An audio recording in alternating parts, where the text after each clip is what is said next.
हमारा कौन सा सही होगा? ऑप्शन यहाँ पे हमारा सही होता है, वेरी गुड, ऑप्शन हमारा सही होता है यहाँ पे बी, हाइग्रोमीटर। बैरोमीटर से वायु दाब मापा जाता है, हाइग्रोमीटर से आर्द्रता मापी जाती है जल की, ठीक है।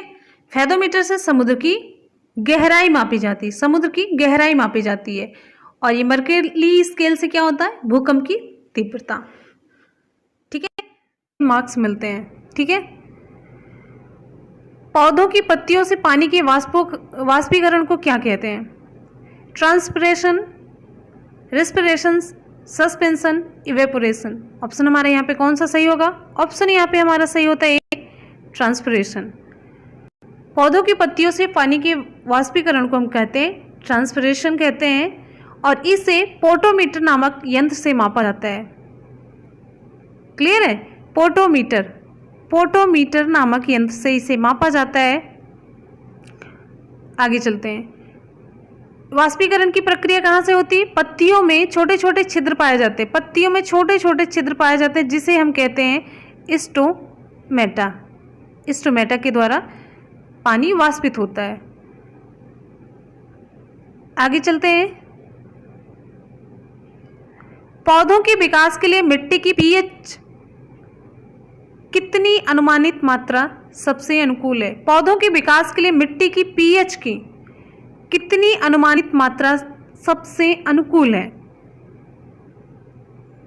ऑप्शन हमारे यहाँ पे कौन सा सही होगा? पौधों के विकास के लिए मिट्टी की पीएच की कितनी अनुमानित मात्रा सबसे अनुकूल है? ऑप्शन यहाँ पे हमारा सही होता है ए, 5.5 से 7.5 के बीच। पीएच मान 5.5 से 7.5 के बीच की मिट्टी पौधों के विकास के लिए सबसे अनुकूल होती है, ठीक है। चलिए आगे चलते हैं। परागण है, परागण क्या है? परागण क्या है? विकल्प आप सभी के सामने है। परागण क्या है?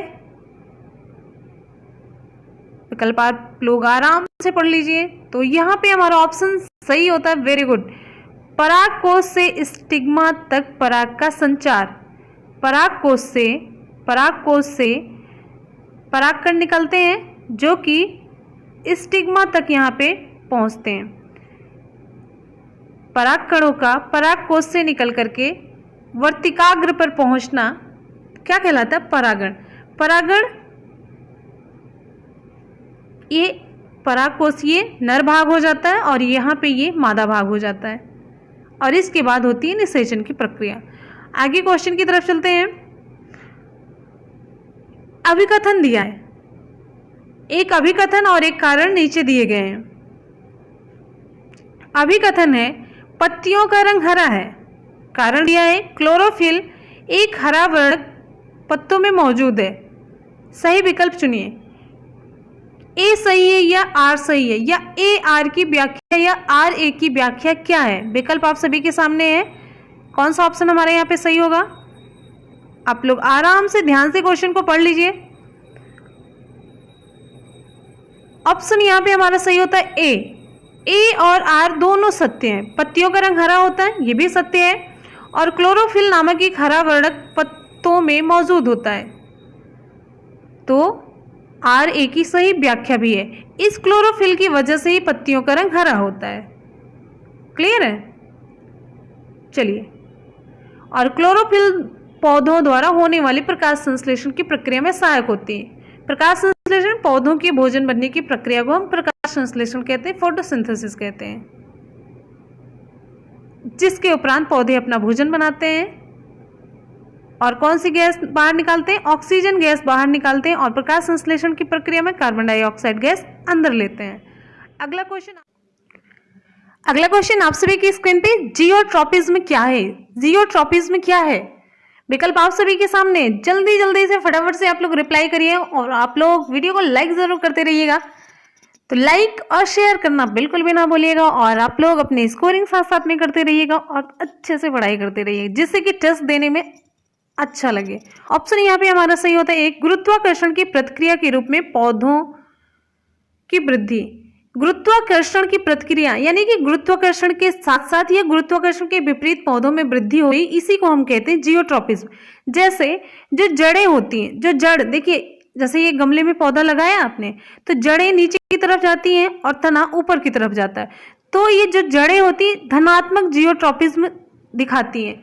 धनात्मक जियोट्रॉपिज्म, इसका मतलब कि ये गुरुत्वाकर्षण के तरफ आकर्षित हो रही है। जहां पे गुरुत्वाकर्षण लग रहा है जिधर की तरफ, उधर की तरफ आकर्षित हो रही है, ये धनात्मक जियोट्रॉपिज्म है।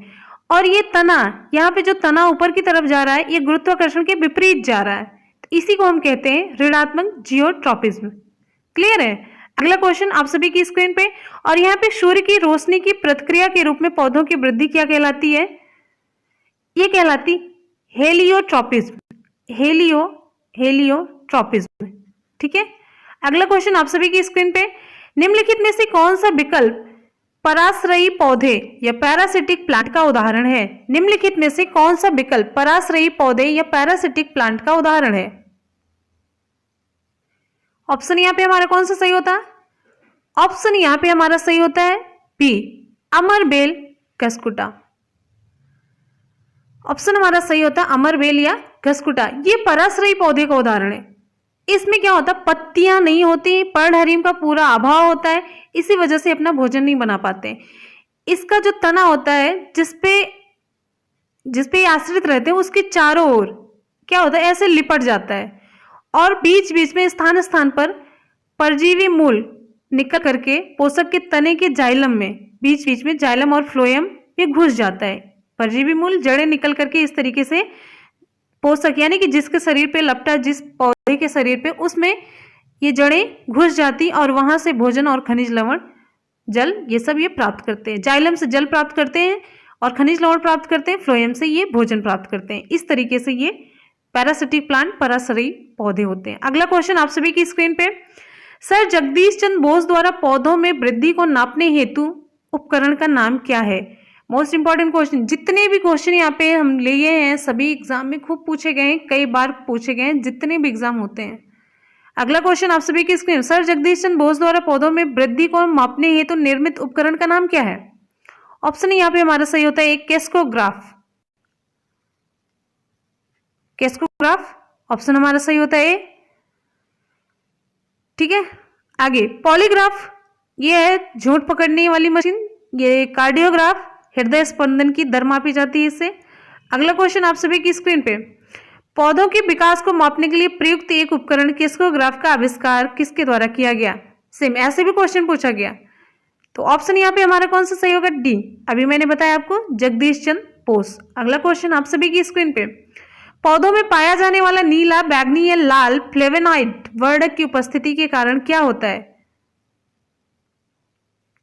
पौधों में पाया जाने वाला नीला, बैगनी या लाल फ्लेवोनॉइड वर्णक किसकी उपस्थिति के कारण होता है? ऑप्शन हमारा सही होता है, वेरी गुड, ऑप्शन यहाँ पे हमारा सही होता है बी, एंथोसायनिन। ऑप्शन हमारा यहाँ पे सही होता है एंथोसायनिन। अगला क्वेश्चन आप सभी की स्क्रीन पे, ये रंग प्रदान करते हैं। अगला क्वेश्चन, पौधों में रोग के अध्ययन और जिस तरह से पौधे संक्रमण का प्रतिरोध, यहाँ पे या सामना करते हैं, उसे क्या कहा जाता है? पौधों में रोग के अध्ययन और जिस तरह से पौधे संक्रमण का प्रतिरोध या सामना करते हैं, उसे क्या कहा जाता है?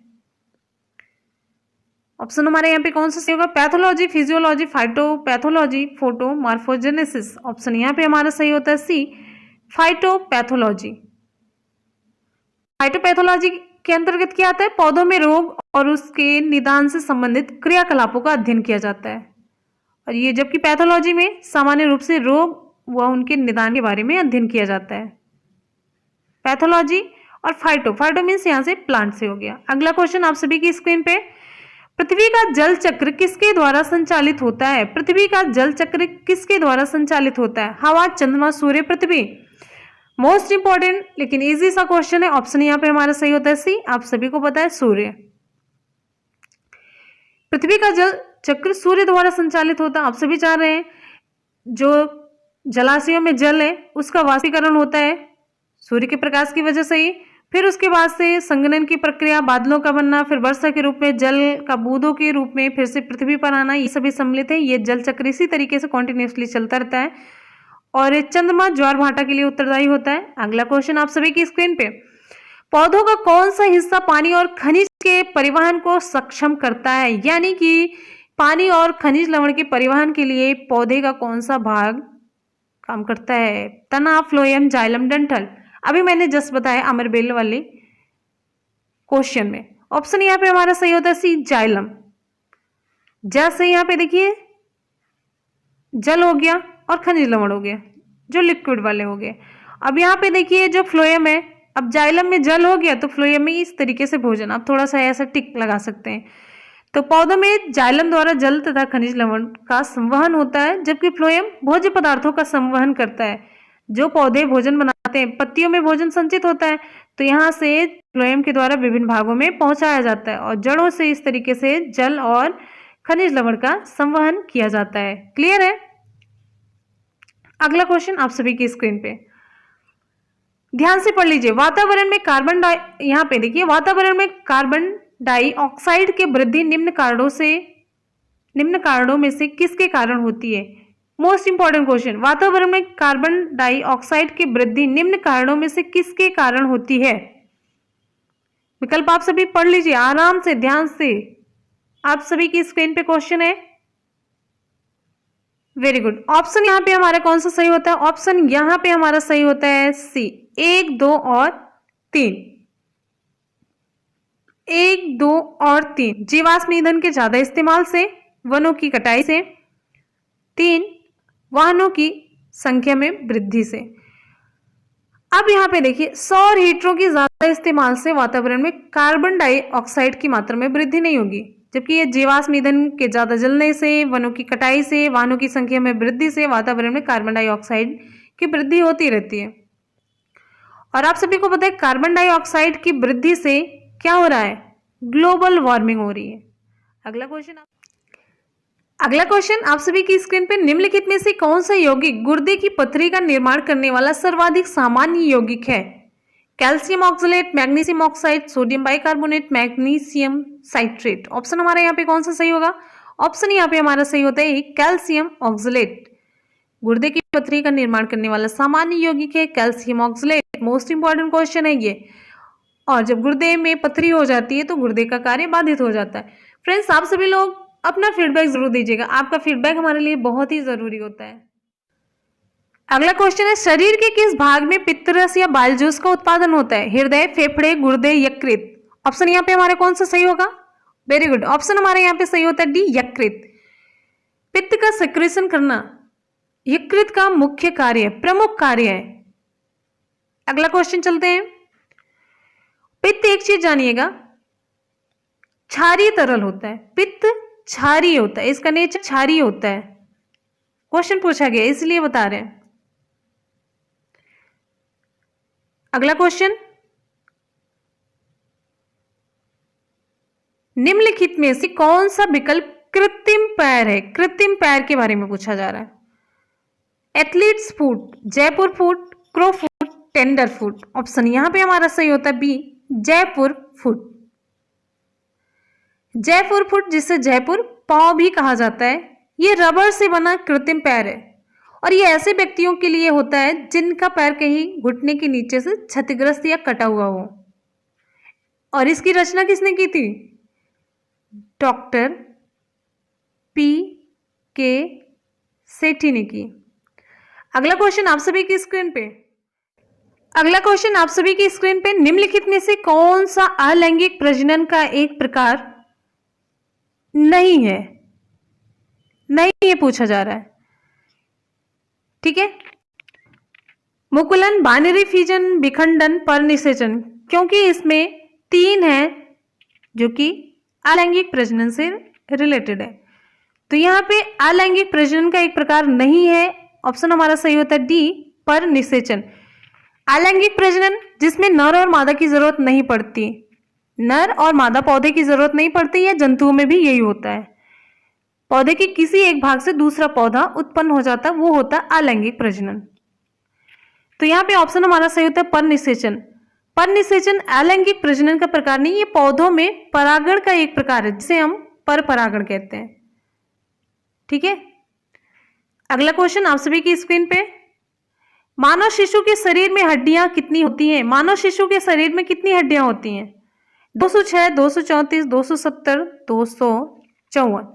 मानव शिशु के बारे में पूछा जा रहा है, मानव शिशु के शरीर में कितनी हड्डियां होती हैं? ऑप्शन यहाँ पे हमारा सही होता है 354। नवजात शिशु में लगभग 300 से 350 हड्डियां पाई जाती हैं, जबकि वयस्क में कितनी होती है? 206 होती है। तो निकटतम उत्तर हमारा कौन सा है? 350 के निकटतम 354 है। ऑप्शन हमारा सही होता है डी। अगला क्वेश्चन आप सभी की स्क्रीन पे, एक मानव हड्डी का जोड़ नहीं है, एक मानव हड्डी का जोड़ नहीं है, ऑप्शन हमारा यहां पे कौन सा सही होगा? वेरी गुड, ऑप्शन यहां पे हमारा सही होता है सी, मैक्रो। यहां पे बॉल और सॉकेट, ग्लाइडिंग, सैडल, ये मानव हड्डी का जोड़ है जिसे हम संधियां कहते हैं, जबकि ये मैक्रो हड्डी का जोड़ नहीं है। अगला क्वेश्चन आप सभी की स्क्रीन पे, मानव मस्तिष्क का वजन कितना होता है? मानव मस्तिष्क का वजन कितना होता है? विकल्प आप सभी के सामने है। मोस्ट इंपॉर्टेंट क्वेश्चन, विकल्प आप लोग देख लीजिए। विकल्प हमारा सही होता है शरीर के कुल वजन का लगभग 2%। शरीर के कुल वजन का लगभग 2%। मानव मस्तिष्क का भार लगभग होता है 1.3 kg, 1.3 kg के करीब, जो शरीर के कुल भार का लगभग कितना होता है? लगभग 2% होता है। अगला क्वेश्चन आप सभी की स्क्रीन पे, मानव मस्तिष्क का कौन सा हिस्सा बुद्धि, स्मृति और भावनाओं का केंद्र होता है? सभी इंपॉर्टेंट क्वेश्चन है फ्रेंड्स। आप सभी लोग वीडियो को लाइक करते रहिएगा, लाइक के माध्यम से ही आप लोग बताइएगा वीडियो आप लोगों को कैसा लगा। आपके लाइक से हमें एनर्जी मिलती है, मोटिवेशन मिलता है, और हम जब एनर्जेटिक रहेंगे तो आप लोगों को वीडियो अपलोड कराते रहेंगे। ठीक है, ऑप्शन यहाँ पे हमारा कौन सा सही होता है? मानव मस्तिष्क का कौन सा हिस्सा बुद्धि, स्मृति और भावनाओं का केंद्र होता है? ऑप्शन यहाँ पे हमारा सही होता है बी, सेरेब्रम, जिसे हम कहते हैं प्रमस्तिष्क। प्रमस्तिष्क या सेरेब्रम में समस्त बुद्धि, स्मृति, इच्छा शक्ति, वाणी और भावनाओं का केंद्र होता है। ठीक है, मनुष्य में ये सभी जंतुओं की तुलना में बहुत बड़ा होता है, पूरे मस्तिष्क का लगभग 80% भाग होता है। जो हाइपोथैलेमस होता है होमियोस्टैटिस, समअस्थिकता में महत्वपूर्ण भूमिका निभाता है, बैलेंस करने में। ठीक है, आगे चलते हैं। मानव, यहां पे देखिए, मानव हाइपोथैलेमस ग्रंथि, मानव हाइपोथैलेमस ग्रंथि कहां पे होती है? विकल्प आप सभी के सामने है। मोस्ट इंपॉर्टेंट क्वेश्चन, ऑप्शन हमारे यहाँ पे सही होता है डी, मस्तिष्क में उपस्थित होती है, और यही भूख, प्यास, ताप, घृणा, प्यार, क्रोध, निद्रा आदि अनेक क्रियाओं का ये क्या करती है? नियंत्रण करती है। ये सभी क्रियाओं का ये नियंत्रण करती है हाइपोथैलेमस। ठीक है, मोस्ट इंपॉर्टेंट क्वेश्चन है अगला क्वेश्चन। और ये जो मैंने बताया था, ये विभिन्न क्रियाओं का, जैसे भूख, प्यास, ताप हुआ, क्रोध हुआ, निद्रा हुई, प्यार हुआ, इन सभी क्रियाओं का ये क्या करती है? नियंत्रण। ये इंपॉर्टेंट क्वेश्चन है, ये इससे क्वेश्चन, ऐसे क्वेश्चन जरूर पूछा जाता है। ठीक है, ये कम पूछा जाता है, लेकिन अभी जो मैंने ये पॉइंट बताया, ये क्वेश्चन ज्यादा पूछा जाता है कि इन सभी क्रियाओं का नियंत्रण किसके द्वारा होता है? तो आपकी हाइपोथैलेमस ग्रंथि है। अगला क्वेश्चन आप सभी की स्क्रीन में, आप सभी की स्क्रीन पे, मानव शरीर में दो हड्डियां आपस में कैसे जुड़ी रहती हैं? मानव शरीर में दो हड्डियां आपस में कैसे जुड़ी रहती हैं? विकल्प आप सभी के सामने है। ऑप्शन यहां पे हमारा सही होता है बी, अस्थिबंध से, लिगामेंट से। दो हड्डियां आपस में, यानी कि हड्डी से हड्डी, हड्डी से जो हड्डी जुड़ी है वो लिगामेंट के द्वारा जुड़ी रहती है, जबकि यहां पे देखिए, हड्डी से हड्डी जो जुड़ती है लिगामेंट के द्वारा, जबकि हड्डी से मांसपेशी, एक हड्डी है और दूसरा ये मांसपेशी हो गई, ये किससे जुड़ी रहती है? यहाँ पे टेंडन के द्वारा जुड़ी होती है। ठीक है, टेंडन। अगला क्वेश्चन आप सभी की स्क्रीन पे, दोनों बहुत ही इंपॉर्टेंट क्वेश्चन थे। जो मैंने पॉइंट बताए। मानव शरीर में सबसे छोटी हड्डी कौन सी है? मानव शरीर में सबसे छोटी हड्डी कौन सी है? टिबिया, ट्रेपीजियम, स्टेपीज, जांघ की हड्डी। ऑप्शन हमारे यहाँ पे कौन सा सही होगा? ऑप्शन हमारे यहाँ पे सही होता है सी, स्टेपीज। ये कान की हड्डी होती है। ठीक है, आगे चलते हैं। मानव शरीर की ये सबसे छोटी हड्डी होती है। अगला है, हमारे शरीर में नमक की मात्रा कितनी होती है? हमारे शरीर में नमक की मात्रा कितनी होती है? 1%, 2, 0.4, 0.6। ऑप्शन हमारे यहाँ पे सही होता है 0.4%। देखिए, एक आइडियल जब कंडीशन होती है, जैसे मतलब किस पे माना गया है 0.4% कितने किलोग्राम व्यक्ति के लिए माना गया है?